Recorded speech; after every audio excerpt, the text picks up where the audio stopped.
I'm Kari and Drozd, and I'm the costume designer for Someone Who'll Watch Over Me. And I'm Susan Drozd. I'm the hair and makeup designer for Someone Who'll Watch Over Me. The way I came up with my design is by doing research on Middle Eastern prisons and looking up references of people who have survived being held captive. One of which was Brian Keenan, who was held in a Lebanon prison for 4 years and was the inspiration for Frank McGinnis's play.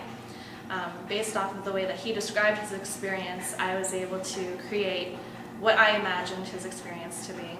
In the case of my design, the captives are given shorts and t-shirts. They don't know where they came from. Someone else could have worn them before them, probably not clean. And then they wear them throughout the play, not being washed. And the idea is that they're supposed to be dirty. They're living in these horrible circumstances, the dirty cell. It's not cleaned, they're not cleaned. They work out in their clothes, they sleep in their clothes, they live in their clothes, and basically my design was to show that.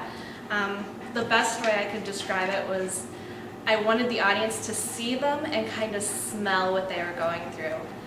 Kind of that grotesque image of just being reduced to almost an inhuman form. As far as color choices, Adam, who's the American in the play, is wearing black and gray, which I don't want to give away what happens, but there is some symbolism there. You can figure it out when you get a ticket to see the show.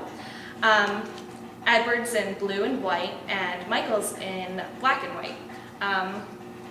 The two of them in white, symbolism there as well, but I'll let you figure that out on your own.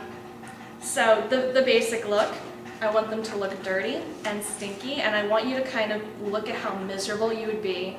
And part of the journey in the play is to see how they cope with the situation, like the mental abuse that you don't see on stage, but you kind of know that they're going through from their captors. Also, they're barefooted, which was a decision that we made basically with their shoes being stripped away from them. The chance or the hope of them ever escaping is stripped away as well. To help achieve my vision of the show and my dinginess and my dirtiness, I definitely needed someone to help me with hair and makeup, just to give it a very real look. Besides the clothing, the skin of the actors and their hair becomes as much a prop as the clothing is.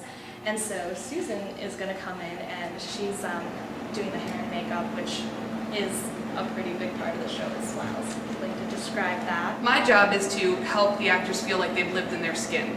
They're in a desert-like place, so you know that they're surrounded by sand, they're surrounded by sunlight beforehand, so maybe there is sunburn. But the main point is how incredibly filthy and disgusting and dirty their living situation is.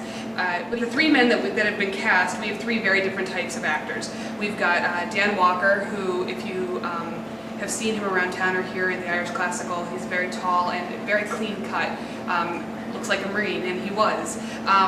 You've got Lou Koliakovo, who's a little bit shorter and has like a nice beard on him, and you've got Vincent O'Neill, who has this beautiful head of like whitish hair, but it's short, and they all are very clean cut men. They all are teachers and professionals outside of their acting profession, and so we had to find a way to take what they have in their everyday life and use it on the stage. So for instance, for Dan, who is like almost shaved bald, perhaps we're going to use that as his character maybe had lice and they had to shave his head in order to keep him that clean cut look the entire time. It helps sell the story, so you're not sitting in the audience going, why does he have the haircut nobody else does?